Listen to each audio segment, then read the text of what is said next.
पति को सबक सिखाने वाली मजेदार कहानी। एक छोटे से गांव में मंगलपुर में रामू नाम का युवक रहता था। गांव के लोग उसे आरामू रामू कहकर पुकारते थे, क्योंकि काम से उसका कोई नाता नहीं था। रामू दिन भर पेड़ के नीचे चरपाई बिछाकर सोता, तंबाकू गुड़गुड़ाता और पत्नी गौरी को हर छोटी बड़ी बात पर डांटता। गौरी सुबह सूरज निकलते ही उठ जाती, गाय भैंस दुहती, चूल्हा जलाती, खाना बनाती, खेत में काम करती और शाम को लकड़ी का बोझ सिर पर लाद कर घर लौटती। फिर भी रामू कहता, तुम्हारा काम है घर संभालना, मैं तो घर का राजा हूं। गौरी चुपचाप सब सह लेती। वह जानती थी कि डांट फटकार से रामू नहीं सुधरेगा, उसे चतुराई से सबक सिखाना होगा। गांव की महिलाएं कभी कभी गौरी से पूछती, बहन इतना सब सहती कैसे हो? गौरी मुस्कुराकर कहती, सब्र का फल मीठा होता है, समय आने दो। एक दिन दोपहर रामू ने जैसे ही खाना मांगा, गौरी ने थाली रख दी।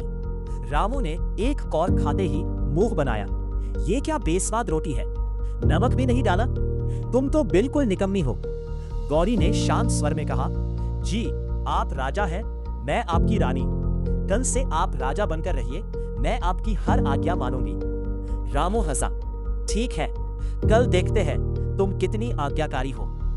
सुबह होते ही गौरी ने रामू को उठाया। उसने पुराने समय का एक फटा पुराना लाल रेशमी कपड़ा, जो उसकी सास ने दहेज में दिया था, रामू को ओढ़ा दिया। घर की सबसे अच्छी चारपाई को बाहर आंगन में लाकर सिंहासन बना दिया। उसके ऊपर तकिया रखा और रामू को वहां बिठा दिया। अब आप महाराज राम सिंह हैं, मैं आपकी रानी हूं, आज्ञा दीजिए। गौरी ने सिर झुकाकर कहा। रामू खुश हो गया, उसने छाती फुलाई, ठीक है रानी, पहले नाश्ता लाओ। गर्मा गर्म चाय, 2 पराठे, अचार और दही। गौरी मुस्कुराई, महाराज रानी तो खेत में बीज बोने गई है, राजा महाराज को खुद ही बनाना होगा, राजा को कौन काम कर पाए, कहकर वह खेत चली गई। रामू को भूख लगी, उसने आवाज लगाई, रानी खाना। कोई जवाब नहीं। फिर जोर से चिल्लाया। गांव के बच्चे इकट्ठा हो गए और हंसने लगे। रामू शर्म से लाल हो गया। आखिरकार उसे खुद उठना पड़ा। चूल्हा जलाने की कोशिश की तो धुआं उसकी आंखों में चला गया। रोटी सेंकते समय वह जल गई। दही निकालने गया तो मटकी फूट गई। आखिरकार उसने सूखी रोटी और पानी पीकर काम चलाया। दोपहर हुई, सूरज तप रहा था। रामू को प्यास लगी। रानी पानी, चीखा। गौरी दूर खेत से बोली, महाराज राजा के लिए नौकर कहा, आप तो अकेले सम्राट हैं, खुद पानी भर लीजिए। रामू कुएं तक गया, रस्सी हाथ में लगी नहीं। कई बार कोशिश के बाद पानी निकाला तो बाल्टी गिर गई। पसीने से तरबतर होकर वह वापस आया। शाम ढलते ढलते रामू के 2 दोस्त आए। वे रामू को बुलाने आए थे कि गांव में मेले में जा रहे हैं। रामू ने उन्हें देखकर कहा, बैठो भाई, रानी खाना लाएगी। दोस्त बोले, रानी तो खेत में है ना। रामू चुप हो गया। तभी गौरी लौटी। उसने मेहमानों के लिए चाय बनाई, लेकिन रामू के लिए कुछ नहीं। रामू ने पूछा, मेरा खाना? गौरी ने कहा, महाराज रानी थक गई है, राजा को रानी की थकान का ख्याल रखना चाहिए। दोस्त हंस पड़े। रामू का मुंह लटक गया। रात को रामू ने गुस्से में कहा, ये क्या मजाक है? गौरी शांत स्वर में बोली, महाराज मजाक नहीं, आपने कहा था मैं रानी हूं। रानी भी राजा की तरह आराम करना चाहती है। रामू ने सोचा, आज सब ठीक कर लेंगे, लेकिन गौरी ने और चतुर चाल चली। उसने रामू को घर का सारा हिसाब किताब सौंप दिया। महाराज आज आप खर्च का हिसाब रखिए, गेहूं बेचना है, दूध बेचना है, किराना लाना है। रामू बाजार गया। दुकानदार ने उसे पुरानी रकम याद दिलाई। रामू गड़बड़ कर बैठा। गेहूं का भाव कम बताया तो गौरी ने बाद में जाकर सही दाम पर बेच दिया।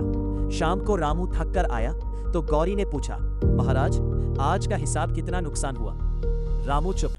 फिर बच्चे, उनके 2 छोटे बच्चे थे, रोने लगे। रामू को उन्हें संभालना पड़ा। एक बच्चा गिरा, दूसरा दूध मांगने लगा। रामू परेशान हो गया। गौरी चुपचाप देख रही थी। तीसरे दिन गौरी ने रामू को और बड़ी जिम्मेदारी दी। महाराज आज गाय भैंस चराने ले जाइए। रामू ने मना किया, लेकिन गौरी ने कहा, राजा की आज्ञा माननी होगी। रामू गायों को ले गया। रास्ते में गाय भटक गई। एक गाय दूसरे खेत में घुस गई। किसान ने रामू को डांटा। रामू थककर शाम को लौटा तो उसके कपड़े कीचड़ से सने थे। उस रात रामू रो पड़ा। अब बस करो, मैं समझ गया। मैं राजा नहीं, घर का एक सदस्य हूँ। तू अकेली सब करती है, मैंने कभी नहीं सोचा। गौरी ने मुस्कुराते हुए रामू को गले लगाया। देखा महाराज, 3 दिन में कितना अनुभव हो गया। असली राजा वह है जो अपनी रानी का साथ दे। काम बांटने से घर चलता है, न कि एक पर बोझ डालने से। रामू ने वादा किया, कल से मैं खेत में तुम्हारे साथ काम करूंगा, बच्चे संभालूंगा, घर का काम बांट लेंगे। अगले कुछ हफ्तों में गांव वाले हैरान रह गए। रामू सुबह जल्दी उठता, गौरी के साथ खेत जाता, शाम को लकड़ी लाता, बच्चों को कहानियां सुनाता। गौरी अब थोड़ा आराम कर पाती। गांव की महिलाएं गौरी से पूछती, बहन तुमने रामू को कैसे सुधारा? गौरी हंसकर कहती, मैंने उसे राजा बनाया तो खुद समझ गया कि रानी कितना काम करती है। धीरे धीरे रामू न सिर्फ घर का काम करने लगा, बल्कि गांव के दूसरे आलसी पतियों को भी समझाने लगा। भाई, घर चलाने में पत्नी का साथ देना पड़ता है, वरना 3 दिन राजा बनकर देख लो, खुद समझ आ जाएगा। सीख पति को सबक कभी चिल्लाकर या रोकर नहीं, चतुराई, धैर्य और अनुभव देकर सिखाया जाता है। गौरी ने दिखा दिया कि असली समझदारी वो है जो दुश्मन नहीं, अपने घर वाले को भी सही रास्ता दिखा दे, बिना रिश्ता तोड़े। रामू और गौरी की जोड़ी आज भी मंगलपुर गांव में आदर्श दंपति के रूप में जानी जाती है।